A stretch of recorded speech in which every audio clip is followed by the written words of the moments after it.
ఎందుకమ్మ కాల్ చేస్తుంది? హలో అమ్మా, పూజనా? నేను సురేఖ రావాలా? ఇది 3 రోజులా? సురేఖకి ఆఫీస్లో లీవ్ ఇయ్యారమ్మా. సరే సరే, నేను అడిగేస్తాను. Right right. విన్నావు కదా ఫోన్ మొత్తం. వెళ్దామా, మా అమ్మ ఏదో పూజ ఉందండి. పూజ తర్వాత నేను రాను. అరే ఒకసారి నేను మొత్తం చెప్పేది వద్దు, మళ్ళీ తర్వాత బాధపడదు చెప్తున్నా. సరే నీ ఇష్టం, రా అంతే కదా.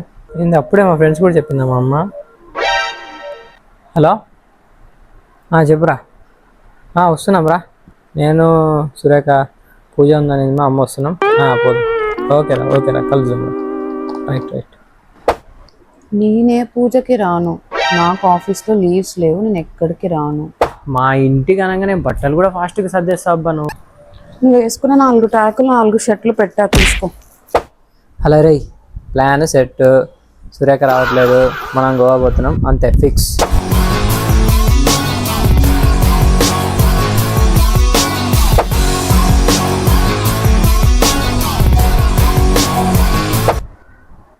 హలో, ఎక్కడున్నావు? ఇన్స్టాలో మీ ఫ్రెండ్ ప్రొఫైల్ అన్ని గోవా పిక్స్ ఉన్నాయంటే. ఒక్కసారి నువ్వు ఫ్లాష్ బ్యాక్ గుర్తు చేసుకో అమ్మా. ఏమన్నావు? నాకు ఆఫీస్లో లీవ్స్ లేవు, నేను ఎక్కడికి రాను.